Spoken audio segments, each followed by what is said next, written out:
Hallo Leute, ich bin Sarah, eine Frohnatur mit Fernweh. Und auf meinem Kanal Moments of Travel nehme ich euch mit auf meine Reise durch die Weltgeschichte.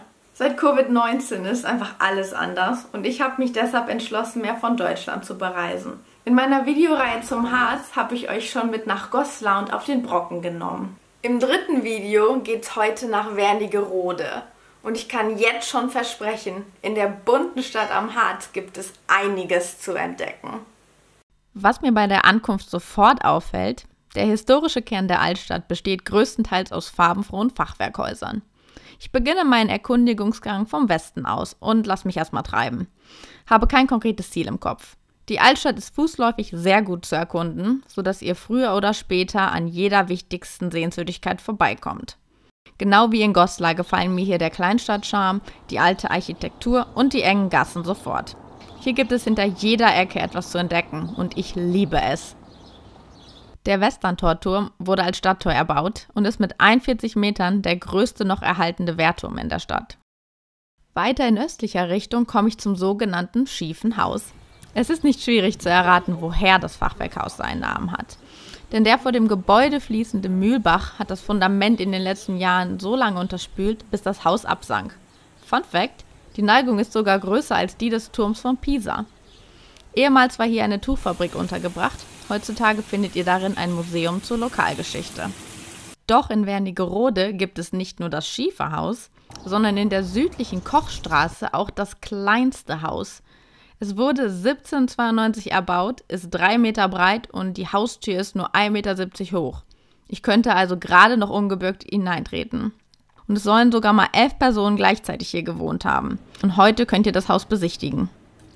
Die nächste Attraktion führt mich direkt ins Herz der Stadt, zum Marktplatz und dem imposanten Rathaus, das als eines der schönsten in Europa gelten soll.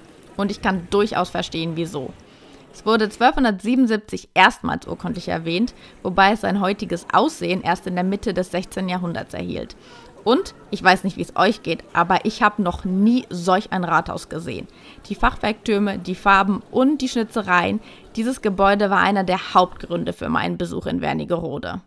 Sofern ich das nächste Mal vor Ort sein sollte, will ich unbedingt auch eine Rathausführung machen. Haben euch meine Tipps bis hierhin gefallen? Vergesst nicht, dem Video ein Like zu geben. Falls euch mehr der Sinn nach Shoppen und Leute gucken ist, dann seid ihr in der Breitenstraße und dem angrenzenden Nikolaiplatz richtig. Ich habe mir hier eine Currywurst und Pommes auf die Hand geholt, damit ich ausreichend Energie für die letzte Attraktion habe. Denn dafür verlasse ich die Altstadt. Mein Ziel ist das Schloss Wernigerode, das hoch über der Stadt thront.